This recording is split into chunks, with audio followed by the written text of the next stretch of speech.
welcome everybody to the CSLA-AALA 2020 Congress webinar series. Alors, bienvenue tout le monde à la série des webinaires de l'APC puis de l'Association des architectes paysagistes de l'Alberta. This webinar is featuring speakers who were scheduled to speak at the canceled June 2020 event in Calgary. So before we get started, I'd like to begin our webinar with a land acknowledgement. So we acknowledge that we are gathering today from coast to coast to coast on the lands of the First Nations, Inuit, and Métis people and their governments. Nous aimerions commencer par une reconnaissance des terres. Nous reconnaissons que nous nous réunissons aujourd'hui d'un océan à l'autre sur les terres des Premières Nations, des Inuits et des Métis et de leur gouvernement. We acknowledge that the head office of the CSLA is in unceded Algonquin and Anishinaabe territory, and the head office of the AALA is in Treaty 6, Métis Region 4. So we are going to proceed with the presentation today, and I encourage you to ask questions via the chat box. There will be time at the end for the discussion, and we'll take those questions via chat. Now, you're participating today in a Zoom webinar, not a Zoom meeting, which means that you can only see the speakers and not all of the participants. So you don't get to see each other, just us. So let's go ahead with our presentation. I'm so pleased to present John Zvonar. He'll be presenting The Garden of the Provinces and the Territories, almost 60 years along and still relevant. John is a landscape architect who has dedicated his career to the discipline of heritage conservation, and namely the understanding and management of cultural landscapes. With a master's degree in landscape architecture from the University of Manitoba, for the past 27 years, he has exercised his vocation at the Canadian Federal Government Centre of Expertise in Heritage Conservation. And I know for a fact that he's coming up really soon on his retirement from the federal government. John helps in the protection of nationally significant historic places across Canada and abroad. These sites include the parliamentary and judicial precincts in Ottawa, many places across the country under the jurisdiction of Parks Canada, and treasured memorial sites such as the Canadian National Vimy Memorial and the Beaumont-Hamel Newfoundland Memorial in France. John is also closely associated with the Alliance for Historic Landscape Preservation and the Cultural Landscapes Committee of ECOMOS Canada. He is the Canadian voting member with the International Scientific Committee for Cultural Landscapes. John was honored with his election to the CSLA College of Fellows in 2014. Since meeting with Don Graham on site at the Garden of Provinces and Territories in 2003, he has been a great enthusiast and advocate of this important place. John, I will pass it over to you, and thank you ahead of time for your presentation. Thanks, Michelle, and thanks everyone. Bonjour tout le monde. Okay, we had a technical glitch, so I can't control the screen, but Michelle is going to do that for me, and I'll just ask her to move the slides along as need be. Lots to talk about this afternoon. I'm a big fan of this place, but I think at the end of the day, what I want to do is, when I'm talking about this, it's about a celebration of our profession of landscape architecture, celebration of place and place making. It's a celebration of the people that were involved, in particular Don Graham, and the evolution of place and the values that are attached to it and what's happened recently, and maybe ultimately the legacy associated with it. I'm going to talk about the geopolitical reality that was happening at the time that this park was being developed, pretty much 60 years ago. And again, in part, it's my homage also to Don W. Graham, who was the landscape architect responsible for it. Okay, Michelle. Right. On the south side of Wellington Street, on the west side of downtown Ottawa, is the Garden of the Provinces and Territories, territories, a modernist park or mid-century modern park associated with the across the street from the National Library and next to the West Memorial Building. In the world of heritage conservation, we talk about protecting heritage values and the character defining elements that represent those values, and ultimately the established heritage character. And those are the things that we'll get to momentarily. This slide shows the park shortly after it was completed in the fall of 1960, or the late summer, early fall of 1962. Next, please. One of the things, when I first got interested in this park over 20 years ago, I learned about something called the Cuban Missile Crisis. And what was interesting about this particular site was it was inaugurated in the middle of all that. I don't have the time to really get into the background and what happened over that period of time in the summer, fall of 1962. But I would encourage you to Google John F. Kennedy's address to the nation on 22nd of October, 1962, when there was still a lot of uncertainty about where things were going to go and how the world was going to end up. One of the quotes came out is, "It's incredible to see how close the world came to annihilation. I'm sure there have been other times. I'm pretty sure it will not be the last, considering the state of affairs. God help us, protect us from the worst enemy ever, ourselves." And that's not a recent quote, that's from 1962. Next, please. So Prime Minister John Diefenbaker described the park as just a tiny corner of the master plan of national capital development and a symbol assuring the provinces of the rightful place in Confederation. You can see in this aerial photograph looking down and towards the Supreme Court in the National Library to the left.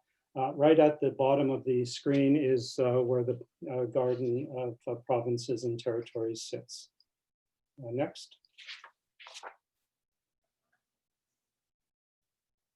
So this is one of my fire insurance plan from the 1950s, just giving an indication of the piece of property on which Garden of the Provinces will ultimately be sited. And it had quite a history over 100+ years, including livery stable, something interesting, the Home for Friendless Women, and its last days was cleaners and a foundry on the site before it was all readied for development. Next, please. Many of you will know of the National Capital Plan of 1950 at the hand of Jacques Greber, the French urbanist. This is a piece of the actual final report in the area whereby Garden of the Provinces would be found, which is in the bottom right-hand corner of this photograph of the model. Just above it would be what was intended to be a municipal auditorium. Never happened, but ultimately Supreme Court, which was already in place, the relationships therein, and then in the bottom right-hand part of the photograph, the parkway coming in from the west that would lead into the downtown core. And I take the opportunity to mention that parkway, the Ottawa River Parkway, now known as the Sir John A. Macdonald Parkway, was in part designed by Don W. Graham in the mid-60s. Next, please. And I have to, this is my very, very brief tribute to Don. Don, when he came out of school from Harvard in the late 50s, joined the newly christened National Capital Commission. And I'm not sure it was his first job, but his first assignment was Garden of the Provinces, or what would be known as Garden of the Provinces, as he called it, a people park. But Don was involved a few years after. By the mid-60s, he had set up his own shop, set out his own shingle, and was involved in everything from the pedestrianization of Spark Street Mall to Expo 67. He was also involved with parks like Forillon in Quebec and Cape Breton Highlands, I think in Nova Scotia. But anyways, this is to Don. Next, please. It also, the late 50s, early 60s is, when I mentioned mid-century modern, the idea that landscapes were now being considered and designed with a very different intention. And what we call the modernist leanings of the post-war period. Some of you will recognize some of these landscapes where the central axis was abandoned in favor of a multiplicity of viewpoints, simple planes, and flowing lines. Texture, color, space, and form are manipulated in a manner reminiscent of the Cubist painters. And when I was researching this place years ago, I spent a lot of time reading about that period of landscape design. That quote that I just read was by Thomas Church. And Ron Williams, in his epic history of landscape architecture in Canada, speaks of the landscape projects of the time were carried out in the new design idiom of modernism, which applied the abstract vocabulary of modern art to the design of the environment.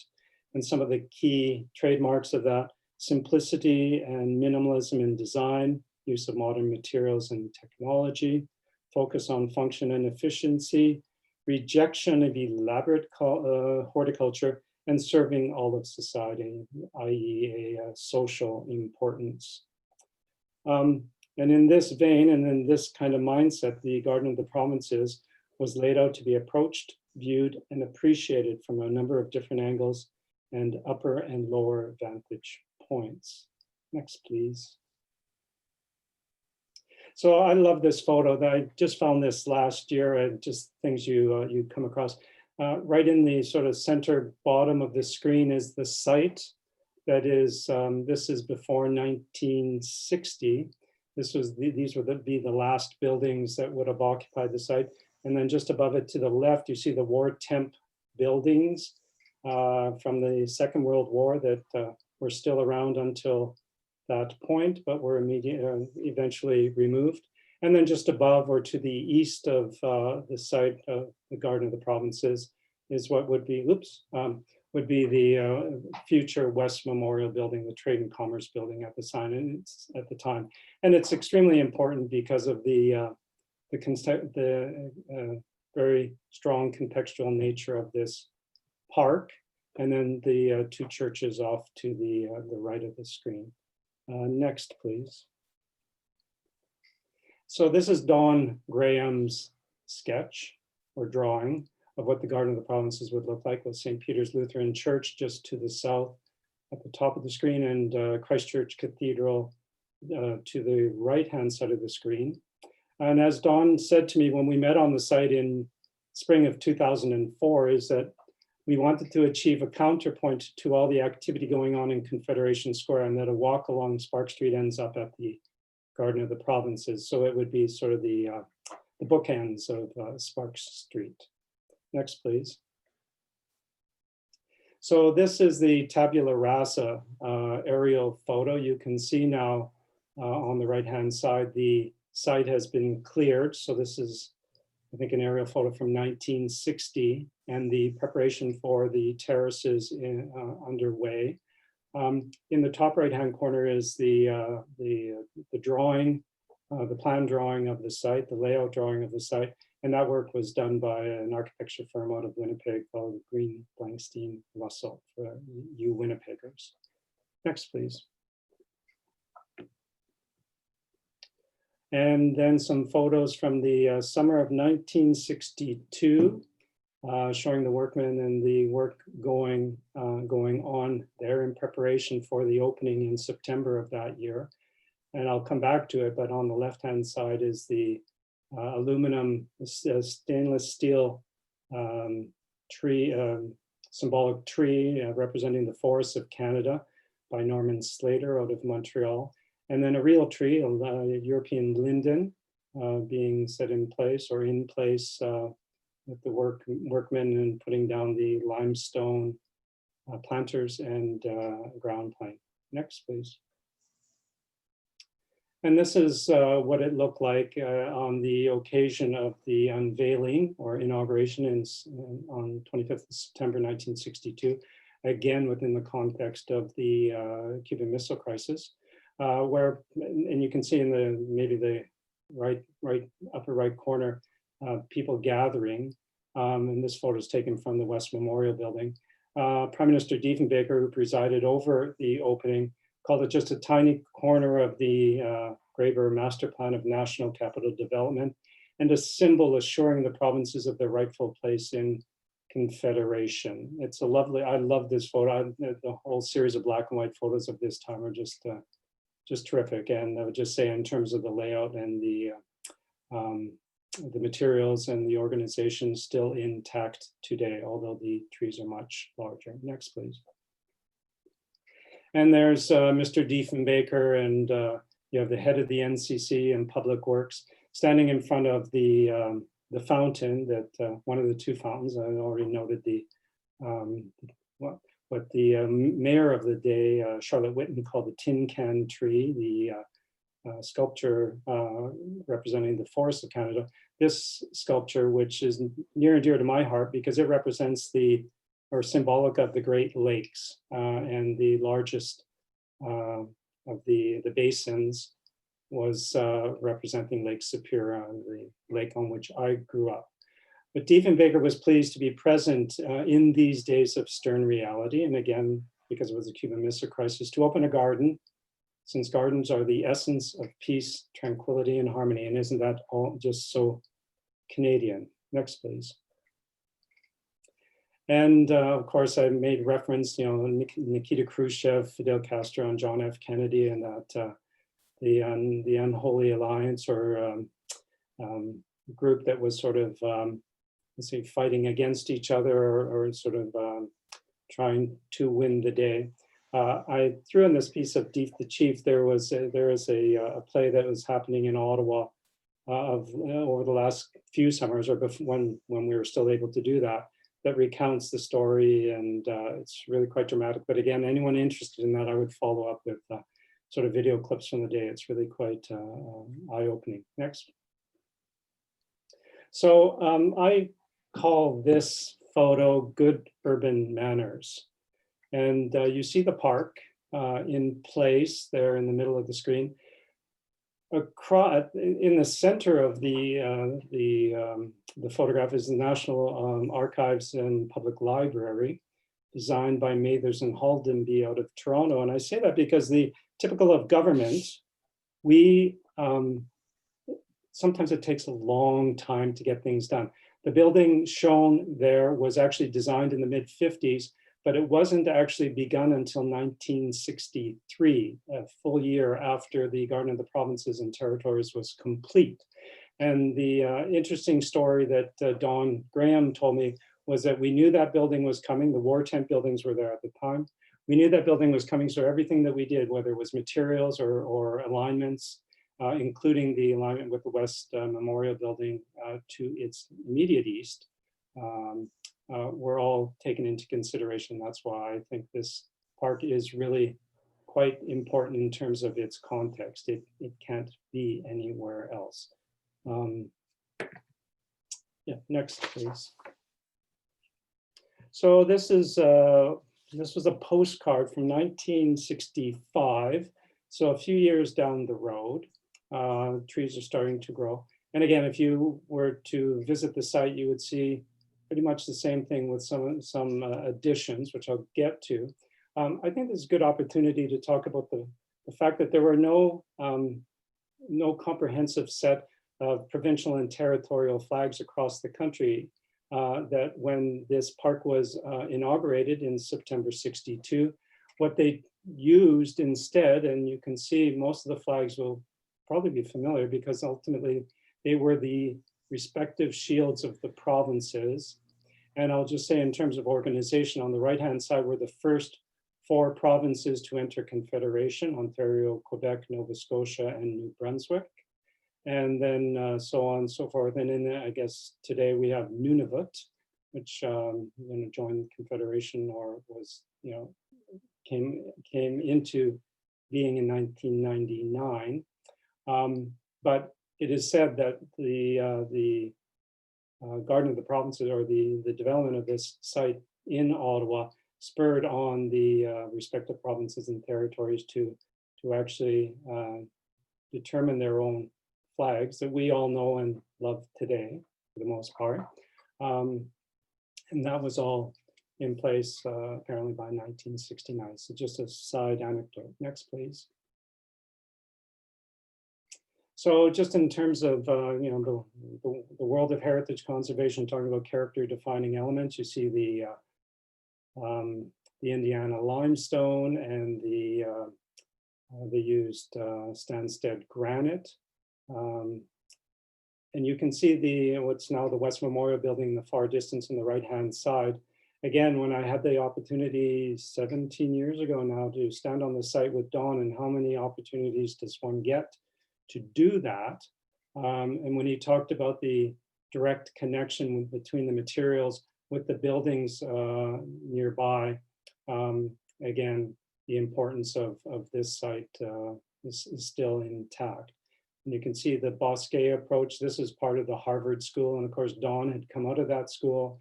Some of the greats in that era, Hideo Sasaki, Lawrence Halprin, Siegfried Gideon, and others were all sort of inspirations to Don. And this is kind of, and I just want to say the Harvard School applied in Ottawa, and again, still intact. Next, please. And I mentioned there's an early image of the fountain on the left representing or symbolizing the Great Lakes. And there's a wonderful story about how that was developed, formalized using plasticine in an engineer's kitchen, but that's for another day. And then again, the tin can tree, as Charlotte Whitten called it, representing the stainless steel fountain, representing Canada's forests on the right. Next, please. So I mentioned the story about the flags. They're really an important element to the site in the three groupings therein. And you can see in the bottom left-hand corner, the final flag to be added to the mix, that of Nunavut, with the other two territories. And then one aspect of the site that's really important for those that actually enter into and spend time are the floral emblems of each of the provinces and territories in bronze, painted with enamel paint. Really quite beautiful, but a lovely surprise once you've entered the park. Next. And then I have to just mention this. This is a more recent addition. It's the horticultural design that was undertaken by Julie Mulligan probably about 6 or 7 years ago, before she retired from the NCC. A very, very nice horticultural complement to the site. And you can see the National Archives building in the distance. Okay, so next. Next, please. So, whoops, flip back. That one's supposed to evoke a laugh. So I think what's important is that, you know, since the early 2000s, when Public Works had repaired the plumbing of the site, the fountains proper, and got everything back, and added accessibility ramps to accommodate UA on the site, things were quite quiet for about 5 or 6 years. And then for those who are local will know, then there was a move afoot to establish a Canadian memorial to commemorate the victims of communism. And while it didn't start at Garden of the Provinces, it ended up at the Garden of the Provinces. And Tribute to Liberty wanted to have a space that would be, and the reason why I include this portion of the long-term vision and plan on the bottom of the screen is if you look to the left where the Supreme Court triad is, although that building doesn't exist, there was always the intention to build the federal courts building, or federal judicial building in that area. But the government of the day, who will remain nameless, had other ideas and accommodated the Tribute to Liberty folks. And a competition was let, and ultimately a winner named. Now, next, please. So this was the government of the day, and there was a lot of unhappiness about this locally, and a number of people railed against it. In 2015, I think I'll ask for the next slide, please. This is the site where the Federal Judicial Building is meant to ultimately be. You can see the two West and East Memorial buildings in behind. That was the intended design, but it was not to be, because in 2015 there was a change in government, and the what is it, the sunny ways, I think they called it, ultimately meant a change of thinking, and then a move off the site, and then to Garden of the Provinces. Next, please. Next slide, yeah. One of the great things that came out of that conflict was the fact that many people were opposed, and a series of presentations were given locally on the I guess history of parliamentary planning within the nation's capital, and particularly this area, to sort of move away from this direction to try and convince the government otherwise. And I would just name people like Bob Alsop and Linda DeCare were involved in this team that developed this wonderful presentation, that at the end of which you couldn't help but conclude that that nothing but a building could go on that site, and that that particular commemoration should be relocated. Again, in 2015, there was a change in government, and I'm just going to read what the former Chief Justice of the Supreme Court, Beverly McLaughlin, said. She expressed concern, and given the fact that it was right at kitty corner to the Supreme Court, she expressed concern that that particular memorial could send the wrong message within the judicial precinct, unintentionally conveying a sense of bleakness and brutalism that is inconsistent with a space dedicated to the administration of justice. And the new government coming in, Mélanie Joly was the minister at that point, said, commemorative monuments play a key role in reflecting the character, identity, history, and values of Canadians. They should be places of reflection, inspiration, and learning, and not shrouded in controversy. So with all of that in mind, there was a recalibration of the idea.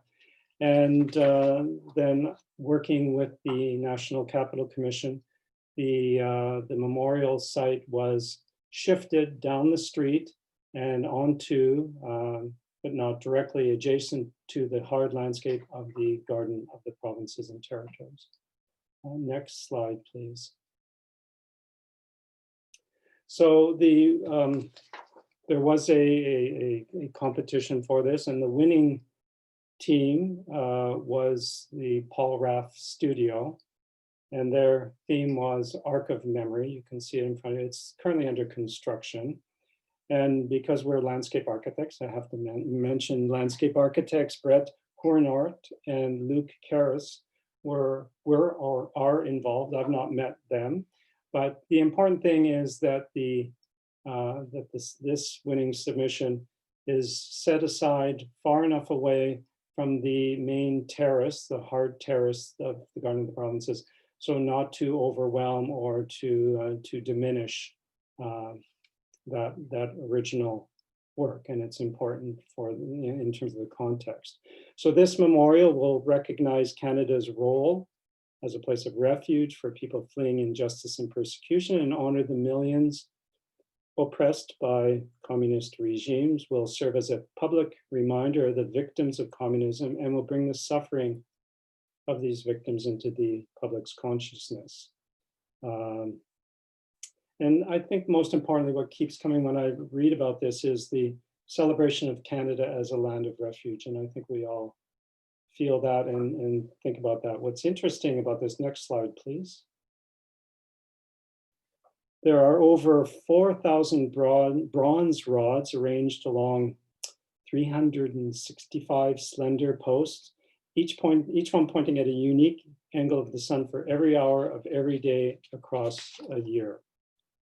And it is divided in the middle. The memorial itself is divided in the middle at the winter solstice, the darkest day of the year, inviting visitors to step through in a metaphorical journey from darkness and oppression to lightness and liberty. And I'm imagining that just under a year from now, when we're all allowed to do this, and hopefully when this is complete, that we will be able to actually experience it that way. Next slide, please. So, concluding remarks. What makes a good city? This has been on my mind a lot in terms of understanding the place and the role of the Garden of Provinces and Territories over almost the last 20 years since I became interested in it. And I failed to mention that in 2005, because some will say, well, what about the territories part? In 2005, the government of the day officially recognized the fact that Canada does have 3 territories and that they were to be recognized and formalized in a ceremony on the site in the summer of 2005 with the 3 territorial leaders of the day. But I keep coming back to, why are these places important? Why are we connected to them? And more importantly, how do we, or why should we be telling the stories about them? I guess in the 90s, there was a book that came out about modernist landscapes called Invisible Landscapes, and a subsequent article that came out in Landscape Architecture magazine that was, in that particular case, was written in order to try and shame landscape architects who were not actually advocating on behalf of these modernist masterpieces. And that was primarily in America, but of course we have our own here in Canada. And I guess just because of the timing, that's what got me interested in that. There was a quote in my own research about from Norman Newton, who will all know that name. And the question wasn't about whether or not is it modern, but rather, is it good and beautiful? And when I think about the Garden of the Provinces, I think about it as its place, itself. The Garden of the Provinces and Territories on Confederation Boulevard, which is the ceremonial route through the National Capital Area, joins and helps to celebrate all of our important institutions. And it now is becoming an important link to the redevelopment that continues on Le Breton Flats. So the timing and the importance of that is all extremely important.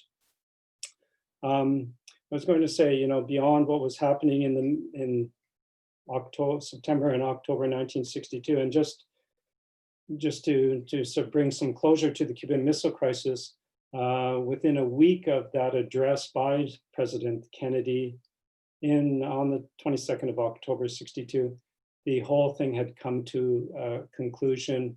The Russians blinked and their ships returned back towards Russia, or I guess the Soviet Union, and things quietened down for a time. And then I said, well, plus ça change, but we still have lots of saber rattling going on in the world. But every time I think about that or hear about that in news, I think about this place. So I hope that this afternoon that I've reminded people or informed people or inspired people about places in events in Canada and the world going back almost 60 years now, which is pretty, as I said to Dawn, he was designing this about the time I was being born. So it's quite important for me. Questions about legacy and the importance of that body of work. And maybe we'll have some opportunity to talk about that because there's a developing discussion about that within our professional group. And then communicating that legacy and not being shy about that.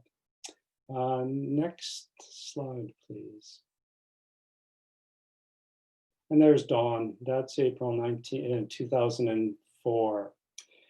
And I have to say, I learned so much, and I'm forever indebted for the things that he said to me. I need to mention this, and I don't know if I presume Wendy's, or hopefully Wendy's on the call, but I think it was 2007, I gave a presentation about this to the OALA who were meeting in Ottawa at the time.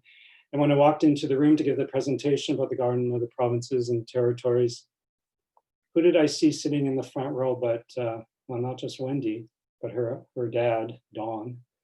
And I said, I maybe mistakenly said, Don, if I happen to say anything that's not quite correct, please let me know. And well, in the course of a half an hour presentation, he stood up 3 times, turned around to the audience and corrected me. And well, of course, I couldn't say to him then, yeah, but that's the story you told me. But we'll leave it at that. I miss him. He was a good friend. But I just wanted to end off, and I think it's important for us as a profession or a discipline. One of the comments that Don made in speaking about this place is, and this was the subsequent Ottawa Citizen article that came out of an urban forum session about Garden of the Provinces a couple months later. And Don noted that there's a kind of spark you can see, and I think landscape architects have this particular little magic spark. I love that quote. I think it's entirely appropriate, and I hope that others feel the same way that I certainly feel about the profession, and particularly this place within it and in its history. Final slide, please. Merci bien. Thank you very much for your attention. I'm happy to answer any questions you may or may not have. Thank you, John. It was a great presentation, and it's wonderful to see all those images, those historical images of where we live. Yep. Being based here in Ottawa. Now, if anybody has any questions, please do ask them through the chat. We have John who says here, it's really wonderful to see the garden change over time. Great photos. Hope Parnham says, thank you, John. Great images and great presentation. So lots of thank yous all around. Good. Are there any thoughts you'd like to share with us, John, while people are thinking of their questions? Yeah, oh yes. Well, the one thing that's been on my mind for some time, because the world I work in, or about to leave, at least from the federal government's point of view in retirement, is the world of National Historic Sites of Canada. And I would just say that I'm convinced that this place will merit a designation, a federal designation, national designation as a National Historic Site. It's just a matter of submitting a letter to get that process moving forward. And it is something that I will be doing, but it also just, it comes back to the importance of recognizing those places within our own backyards, as it were, and ensuring that they are understood, that we build awareness about them. And that I think one of the things came out of that book on invisible landscapes, or the article in Landscape Architecture magazine about 10 years later, was if we're not actually advocating for these places as a profession, who will? And so we have that responsibility and that commitment. And I've been fortunate, because of the work I do, to actually be part of that and to actually get involved with this site and actually make it slightly better known. Well, that's great, John. We also have Wendy on the call, and Wendy Graham said Dawn would have enjoyed your presentation and possibly added a thing or two as well. Thanks for helping us remember. So Wendy and John are both on the call. We did have a question from Aditya, who asks, how do you exactly define modernist approach? I don't think there is there is not an exact definition. What was really interesting in my extended long play version of this presentation includes images from the world of abstract painting that was sort of kind of post-war and sort of moving away from the strict dictates of traditional painting. There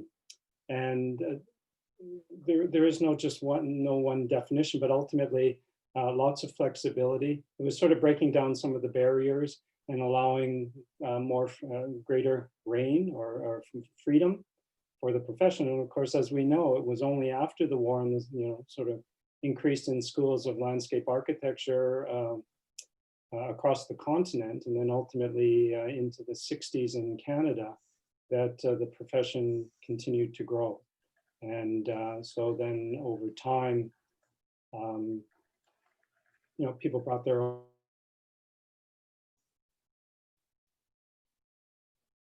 Oh, I think John is glitching. There we go. You just glitched there for a second, John. We also had a question from Margaret Ferguson, who said, thank you for your presentation. Your insight is invaluable. And she was wondering if the history was documented in print or on the site itself. Yeah, about 2000, I have to tell this story, and if anyone from the National Capital Commission is on the call, my apologies, but in 2005, on the front page of there was one Saturday Ottawa Citizen, they were trumpeting their new capital plan. And that was under the days of Jean Chrétien. I think it was still Jean Chrétien at the time. And anyways, the Garden of the Provinces was seen as a perfect site for a signature building as one came into the downtown core. So I got very agitated, and I wrote a background paper on this of many pages and submitted it to the NCC. Of course, much of that capital plan never transpired, including the widening of Metcalfe Street on approach to Parliament Hill. But it was important that, because I had actually become interested at that point, it was I took it as a personal affront. So yes, there is much written about it. There was a conference in Peterborough in 2005, first edition of the Conserving the Modern in Canada, and there was a publication came out of that, and I presented a paper to that end on the Garden of the Provinces and Territories. So there is work that's published, plus my own scrappy notes. I've got lots of photos, and I had to be careful because Michelle was very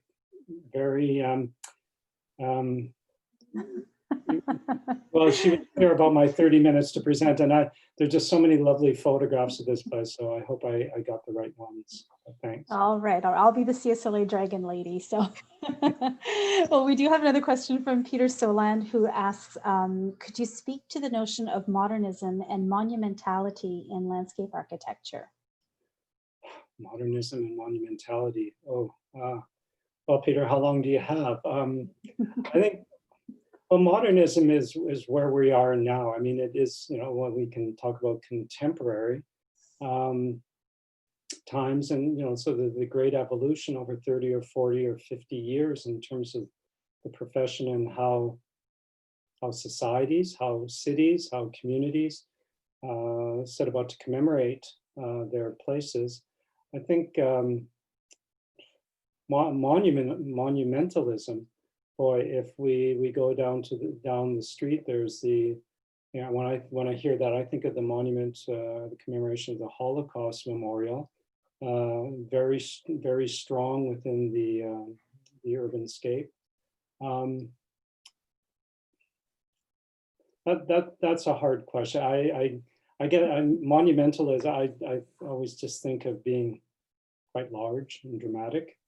Our National War Memorial at the top end of Elgin Street as part of Confederation Boulevard, and kind of key nodes that exist as far as throughout the city or community. I don't think that probably answered. That's probably worth a long telephone call, Peter. Et on a Sylvie Lagueux aussi qui nous mentionne dans le chat qu'une forêt était prévue dans la partie ouest dans le plan original. Est-ce que tu aurais un commentaire? I'm So sorry. a forest was planned in the west section of the original plan. What of the Garden of the Provinces? Yes. Well, that was the sort of the architectonic approach to the tree planting. That again, I call it the Harvard grid or the bosquet, but that's still there. It wasn't the forest per se. It was a very, very formal approach to planting, and it's still quite evident today, which surprises me. There are very few trees that have had to be replaced. Further east, though, to continue on down the slope, because the site itself in total is roughly 4 acres. The hard landscape, the terraced landscape, is roughly an acre in size, and then the three other acres are green space, of which into which now the Victims to Communism Memorial is being constructed. So we have a few other comments that I think are particularly apt. Jane Welsh says, it's a nice reminder about the importance of connection. And Joanne Moran says that the quality and the content and the significance of the site never gets old. Can I, and thank you, Joanne and Jane. One word I didn't use, or one term I didn't use when I'm talking about the materials, was the idea of noble materials. I mean, they used the highest quality materials in the execution of this. It was not left to chance, or I'm sure the budget was an issue probably many times throughout the extent of this. And I'll just say, just as a tangent, the budget for this was $400,000 in 1960. So if you do that, I'm not sure how many millions that would be today. But the noble materials is really important because it says something about the longevity and the staying power of these places. Don Graham said to me when we stood on site in spring of 2004, that this was the first place, and he would know, this was the first place where they had actually used the exposed aggregate concrete as a ground plane. And anyone who visits that site, it's as good as it went in yesterday. It's really, really fine. And again, I just repeat the importance of the connection of the materials within the site related to the materials in the building that existed at that point, right across Bay Street to the east, now the West Memorial Building, and ultimately the building that was coming to the north, which would be the National Archives. The other thing too, the St. Peter's Lutheran Church to the south and Christ Church Cathedral, many design moves were incorporated into the Garden of the Provinces to reflect those contextual neighbors. So we also have a question from Norm Sinclair, who asks, where is the OC Transpo Transitway in relation to the park? Was there any impact on the park use after the transitway was built? Fantastic question. Lovely to hear that name. Boy, brings back memories, Norm. Well, the LRT, the underground LRT, is about 2 blocks south, well underground. So no, it didn't have any impact on this place at all. But it does raise the point that, and I mentioned in 2003, 4, 5, I guess it was 5, but the NCC's capital plan, and talking about putting a building on that site, and someone had contacted me and said, well, we'll just move Garden of the Provinces to a different place, which, it's highly contextual, so that really wouldn't work. But what seemed to disrupt that objective was the fact that there's a major trunk sewer under the park at some distance below. So that wasn't going to change anything. There was, that couldn't put a building there with underground parking. Small mercies. We also have another question, and we had just have a few minutes left, so you'll have to indulge us here, John. Everybody's curious about this site. Are the tree species in the garden representative of the provinces and territories? They are not. They are not. And I come back to the Harvard teaching of that Don Graham had. It's a single species. I think it's European linden, definitely linden trees. but that had, yeah, that had nothing to do, the idea of the species had nothing to do with the provinces and territories. But that said, I did mention and I pay homage to Julie Mulligan's work there with I'm going to call it the garden, the horticultural component that was developed to the east of the west of the site.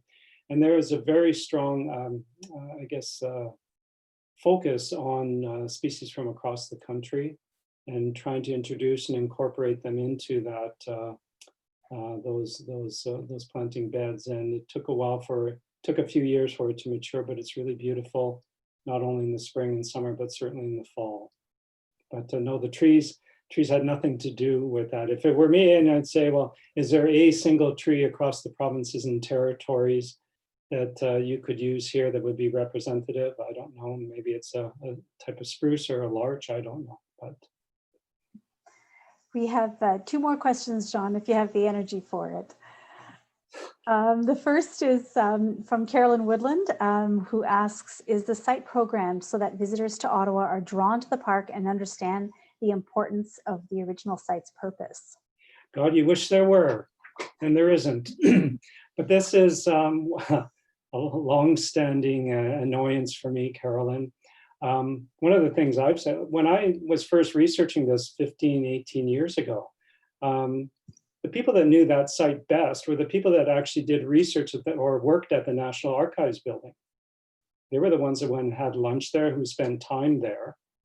But because one story that I neglected to mention, and I have a great slide about it, is the fact that in the 1960s, they raised much of LeBreton Flats to the west to accommodate what was to become the Pentagon of the North. National Defense was to establish their headquarters on LeBreton Flats. So they expropriated the properties, and by 1965, it was wiped clean.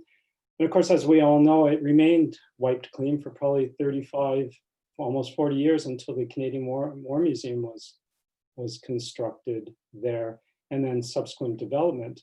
But it never met, it reached the goal that it was intended, which was really to be the link. And that's what Dawn said to me.